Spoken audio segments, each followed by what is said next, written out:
Hello, friends. This is Dave Hurwitz, executive editor, here with, at long last, the Frank Peter Zimmermann box.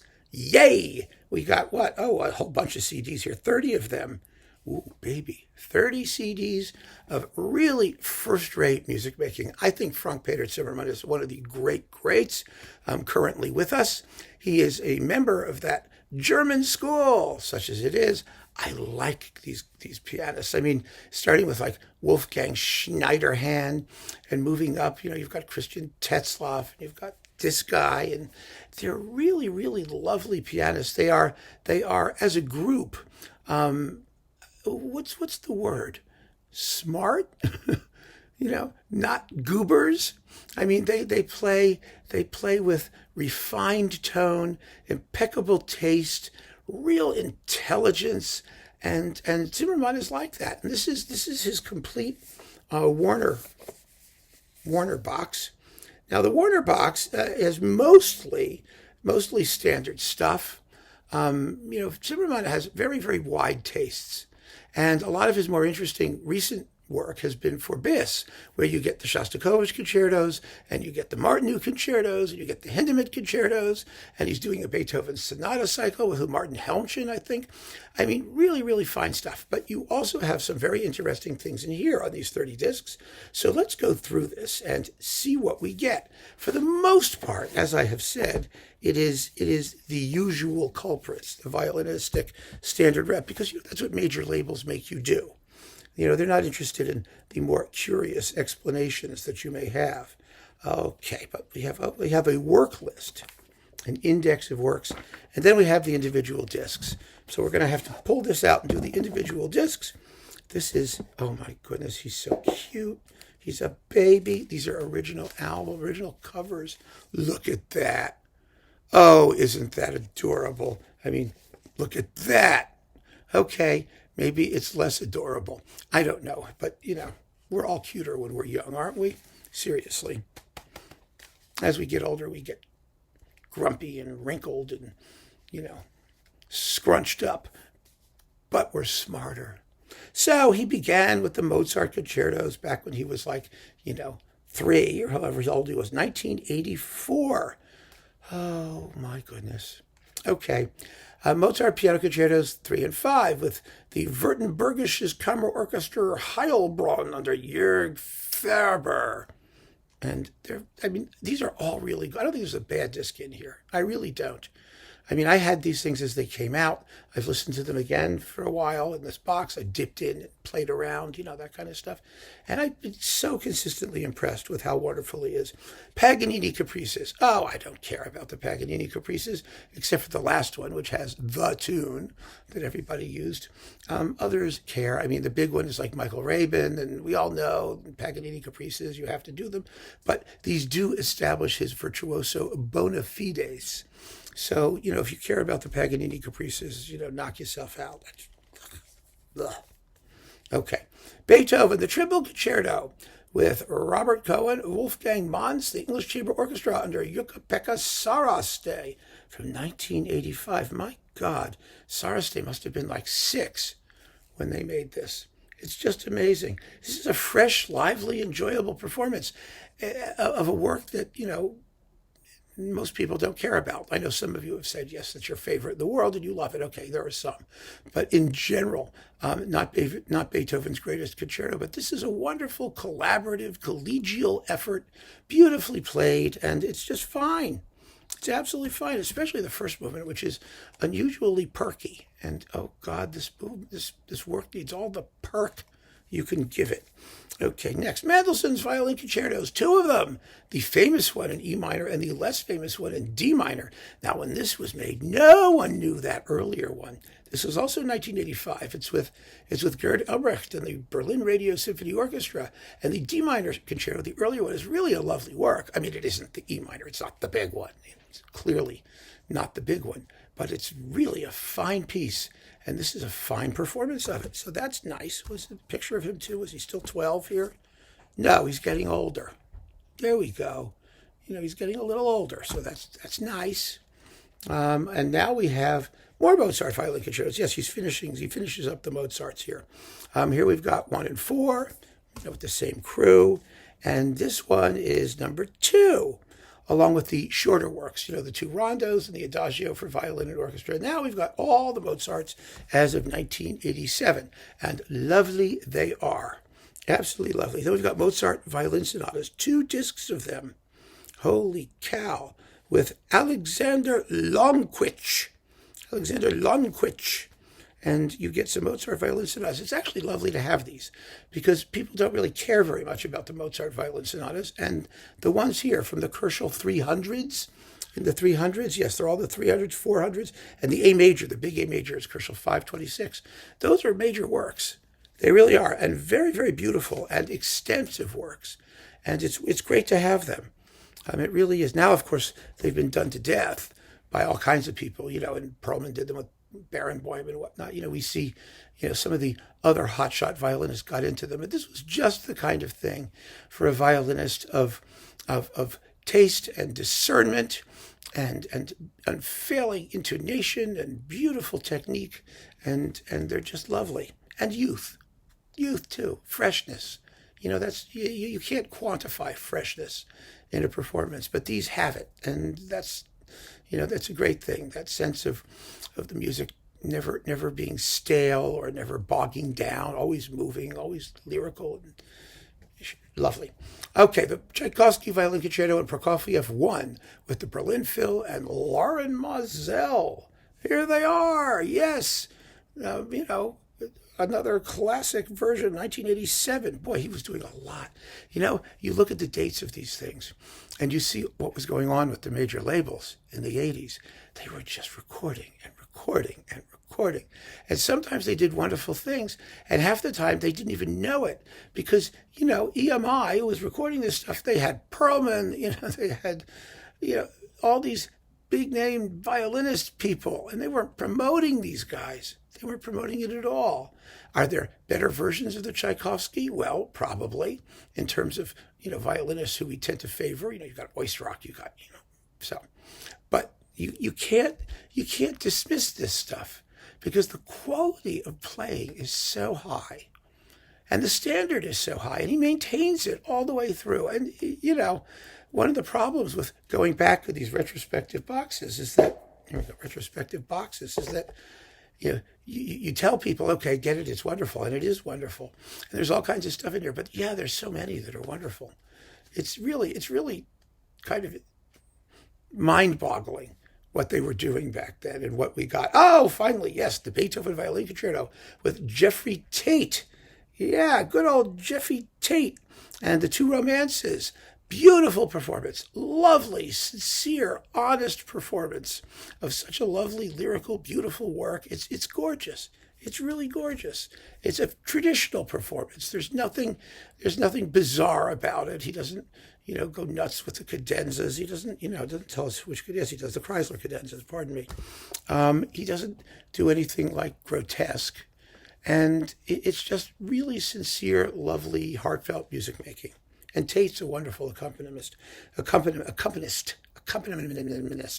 Yes, he does that. He accompanies. Prokofiev violin sonatas, again with Alexander Longquich, or whatever his name is. Longquich, yes. You get the 2 violin sonatas, 5 melodies, and the march from the Love for 3 Oranges, which sounds singularly weird in a violin and piano version.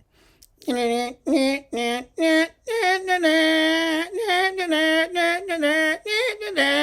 right. Okay. And then, of course, this is also 1987. My God, they were so busy. I mean, what did they say to the guy? Okay, it's 1987. Do everything you've ever learned in your whole life. Set up the microphones and let it go. Phew. Mozart. Oh, I love this disc. Piano quartets with Christian Zacharias and Tabia Zimmermann and Tilman Vick. What a great disc this is, and the music is fabulous. Oh my God, it's fabulous. Bach, Violin Concerti and the Concerto for Oboe and Violin, BWV 1060, which is a reconstruction of a concerto for 2 harpsichords, with Neil Black, the excellent oboist, the English Chamber Orchestra, Jeffrey Tate, also marvelous. Are we still in 1987? No, we're now in 1988. Yay, we've gone up another year. And our violinist is approaching puberty. Just kidding there. Oh, 2 more discs of Mozart violin sonatas, so we get through these rather quickly. One, two, three, four, five, six, seven, eight more of them, again with Alexander Lonquich. So they're as nice as the other violin sonatas. And then we have the concert on the 70th birthday of the Bundespräsident Richard von Weizsäcker. Zecker. Nobody remembers him. Oh, it's a fun concert, though. It's with Gary Bertini and the Cologne Radio Symphony Orchestra. It's the Mozart Violin Concerto No. 4. Okay, that's where he shows up. But you get Webern's Im Sommerwind and Stravinsky, the Firebird Suite. It's a fun little record. What the hell, you know? It's nice that they gave us the whole thing. Of course, then they would have given us 2 Mozart 4s, and who needs that? So, yes, you have to have the whole thing. This is one of the great records he made, that anybody made. It is my reference choice, yes, for the Berg Violin Concerto. Stunning performance of the Berg Violin Concerto, just fantastic, along with the Stravinsky Violin Concerto and Ravel's Tzigana. Ugh. Somebody wrote to me saying, I know you hate it, but it's the most amazing piece of music ever written for the violin if you're a violinist. Good. Go play it in your bathroom if you're a violinist. Leave the rest of us alone. Ugh. But the Berg, amazing. The Stravinsky, dazzling, astonishing, just a totally phenomenally great disc. It's incredible, just incredible. And this is another. Let's see, the Mozart Symphony Concertante for violin and viola. Oh, God, it's so beautiful. This is Mozart's solo violin or solo string masterpiece, and it's such an amazing work. And the G minor symphony with Peter Zimmermann, violist, and the Stuttgart Radio Symphony under Gianluigi Gelmetti, who also does that Berg Stravinsky. So that's fun to have. And then we've got a little bit more enterprisingness, thank God. He's now getting out of the German ghetto, you know. He's breaking out. He's feeling his oats. He's a crazy, psychotic teenager. It's like experimenting with LSD. He's doing the Debussy, Ravel, and Janáček violin sonatas. Even the early Ravel violin sonata No. 1, that single movement thing that no one cares about, along with Alexander Lonquich, in case you were wondering who that was. And it's lovely. It's wonderful to hear this music. Yes, and this goes to show, actually, this is the disc that begins to show his versatility, his interest in not doing more of the same old, which is great. And he did even more. Yes, the LSD worked. And we have sonatas by Auric, Francais, Satie, Milhaud, and Poulenc. Wow. What a great disc. What a wonderful disc. It was in print for like 35 seconds maybe. And who knows about it? It's crazy, but this is great. And we're in 1991. He's fabulous. He's just gotten out of rehab and he's ready to go. Then we've got, let's see, Sibelius and Prokofiev too. Okay, these are standard things with the Philharmonia and Maris Janssens, and they're very, very fine performances. Nothing to sneer at. And he's doing now, like, again, not as much German stuff. And he's, oh, it's so exciting when they get out. I mean, his German stuff is great. It really is. I mean, his Beethoven is beautiful, his Mozart's beautiful, his Bach is beautiful, and the chamber music is lovely. But it's just good to begin to understand what a versatile and solid artist he is in all of this stuff. Now we have the Schumann Violin Concerto and Cello Concerto and Manfred. This is with Cologne Radio under Hans Vonk. And let's see, with Truls Mork, cellist. Ooh, this is good. That's really good. I remember Hans Vonk, though. I mean, he conducted in St. Louis for a while. And I remember when he went to St. Louis, he was talking about how, yes, he wants the orchestra, this is after Slatkin, I think, he wants the orchestra to do more Brahms and Beethoven, all the standard German stuff. He said, but of course, I will not touch Dvořák. And I just remember scratching my head and thinking, what? What is he talking about? Well, anyway, I don't think Vonk was all that popular there. I mean, he was rather an ordinary kind of conductor, frankly. But anyone who won't touch Dvořák has to be ordinary. Happily, Zimmermann touched Dvořák with the violin concerto. Yay! And it's a beautiful performance, another excellent performance. Really, really lovely. And we've got the Glazunov. Yay! Even better. Oh, God, I love the Glazunov concerto. I love both of these concertos. They're so much fun. And you've got the London Philharmonic under Franz Welser Most from 1993. the industry still existed, and they were still doing interesting things. This was a wonderful disc. I remember when it came out. It was just great. I think it was on Virgin, wasn't it? Let me see if it says here, if it tells us. But Warner Classics release, Parlophone Records. Now it's all Warner, they don't care. But this was just terrific. And then we've got his Eugene Ysaÿe solo violin sonatas, all 6 of them, along with the poem Elegiaque and the Rêve d'Enfant, the child's dream. Again, music for solo violin just ain't my thing, and I admit it freely. I think the Ysaÿe sonatas are actually quite interesting, potentially, but I take them in very, very small doses. But you're not going to hear them better played. You really aren't, so that's really cool. And then I remember, I love this one, Saint-Saëns, the 3rd Violin Concerto, which is excellent, and the Organ Symphony with the Oslo Phil and Jensen's with Wayne Marshall, and it's not bad. It's a good number 3. It's okay. Jensen's is never the most exciting thing out there, but he plays it well, and it's well recorded, and the Violin Concerto is lovely, wonderful, wonderful. Notice him not repeating himself horribly. I say that as he repeats himself, but not horribly. Mozart, number 3, and the Brahms. The Brahms is with the Berlin Phil and Wolfgang Sawallisch, and it's a very, very good Brahms. It's a lively but not frenetic Brahms. The first movement here, it's 21 minutes. It's exactly right, it seems to me. Some people drag it out, stretch it out, but this has freshness, again, that indefinable feeling of freshness, which is hard in a piece like this. It's been performed by everybody 30 trillion times, and it's just a beautiful performance of the Brahms. So good for him. And then we've got Prokofiev Complete Works. I don't know what this means. The Sonata for Violin in D major and the Sonata for 2 violins in C major. Oh, I get it, because this was a set, right? I remember the Complete Violin Works he did at one point or another. Where are the other ones in here? Violin Concertos 1 and 2. Violin Sonatas. Where's the Violin Concerto number 1? I don't remember seeing that. Let me go back and check. Just remind me. The Brahms Double Concerto with Heinrich Schiff, Ysaÿe, and Sawallisch. It's beautiful. And the trio for violin and horn and piano. This is so good. What's not to love?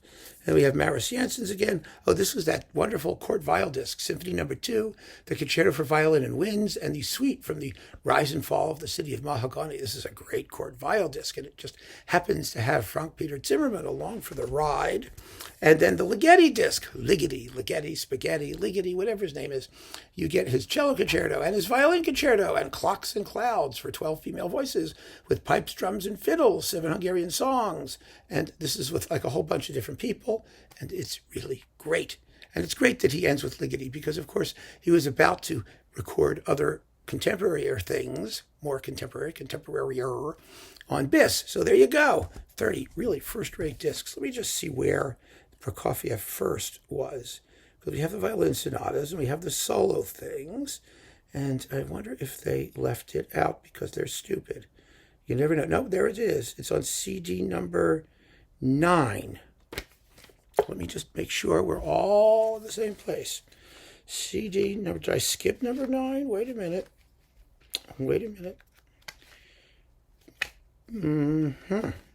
1, 2, 3, 4, 5, 6, 7, 8. Oh, there it is. Yes, of course.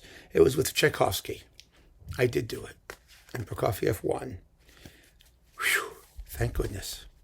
Because you never know, right? Okay. And so there you have it.